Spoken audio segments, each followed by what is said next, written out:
I think you start with the Congdon brothers. They owned farms on both sides of the tracks.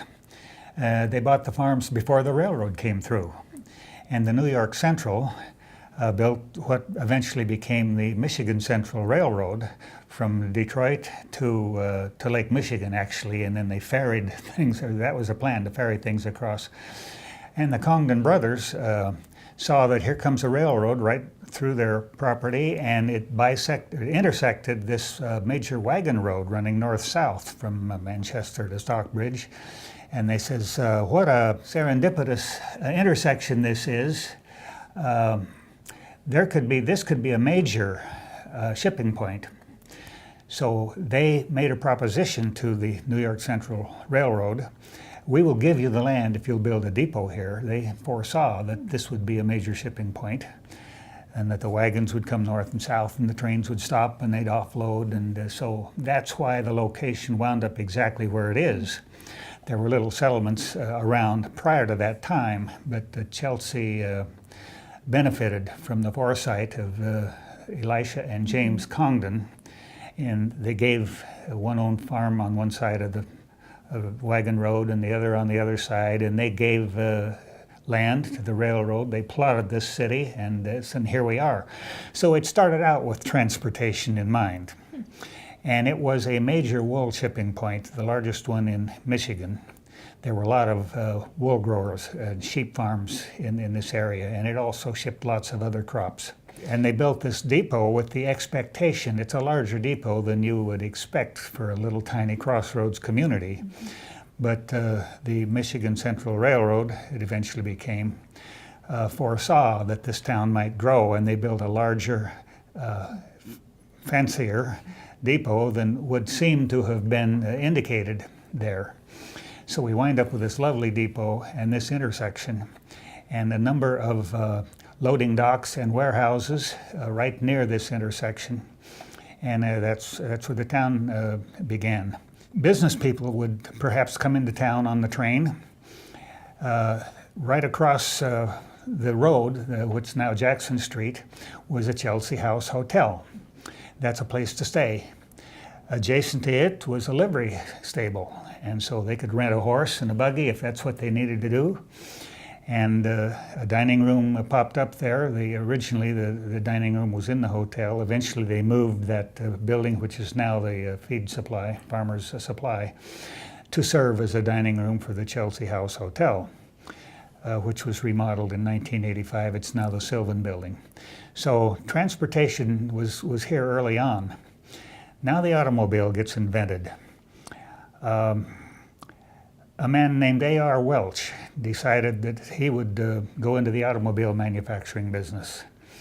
There were 60 or 70 automobile manufacturers that sprung up in a hurry after the automobile was invented, and they were tiny companies, and it was nothing like the assembly lines you have today to build a car. It was just a big garage facility where you bought an engine from A and a transmission from B and various parts, and you bolted them together and you had a car.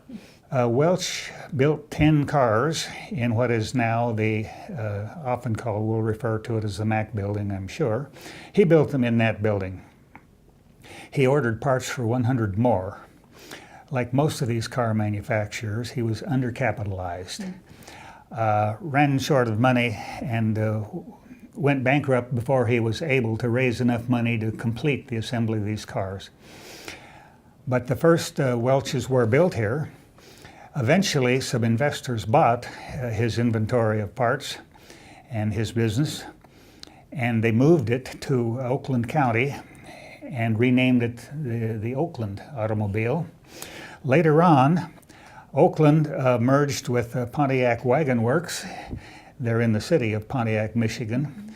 Billy Durant, who was running what became General Motors Company, bought the Oakland Pontiac Wagon Works Car Company, renamed the car the Pontiac.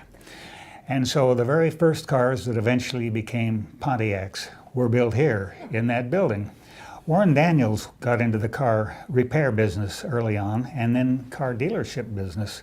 He was a director of a company that owned that building where those Welches were built. Daniels set up a car repair business there, and then started selling Dodges and later Oldsmobiles and Buicks. After World War II, he built a showroom right on Main Street, the only Art Moderne building in Chelsea. It was a beautiful thing. And in those days, the car business was different than it is today. Today, you go out of town where there's acres and acres and they've got 100 cars in inventory. In those days, more typically, they had a showroom right on Main Street that held 1 or 2 Halo cars that were in there, and you'd walk by and look longingly at that red convertible that was spotlighted on that beautiful tile floor. And maybe the next day you'd go inside and sit in it for a while and dream, and then you'd wind up being practical. You'd order the 4-door sedan for your family in dark green. But it would be then ordered from a branch house. So the dealer did not carry inventories in those days, except perhaps for 1 or 2 Halo cars. Warren Daniels built that showroom to show off Buick Roadmasters and Oldsmobile 98 convertibles and whatever else would attract folks. It was right after World War II, and admirably, he had a notion to serve the veterans. Cars became very scarce in World War II. We wore out the cars we had and we couldn't get new ones, and there were long waiting lists to get new cars right after the war. Warren Daniels instituted a policy that he would sell only to returning veterans as a thank you for their service. And it is said that at a very reasonable price also. But the people who did not serve in the war could get in line, and he would serve the veterans first as a thank you for their service. Now the depot, John knows the architecture much better than I do. I think that's a stick style. Is that called a stick style? That's right. And why do they call it a stick style? Well, it's decorated with what you might pejoratively call sticks. I mean, on the the outside surface are boards that are vertical or horizontal, and they're artistically arranged, and part of it is maybe scalloped and shingled, and so it's just called stick style as opposed to the shingle style. The Avery House across the road that the Cresswells now own, it's clad in shingles. Various other styles, but if its decoration was because of applied sticks, it was called the stick style. But it is, and it's 99 feet 9 inches long. I think that's kind of curious. The architects probably sat down and says, "I think I'll make it 100 feet long," and due to a few pencil slips, it's 99 feet 9 inches.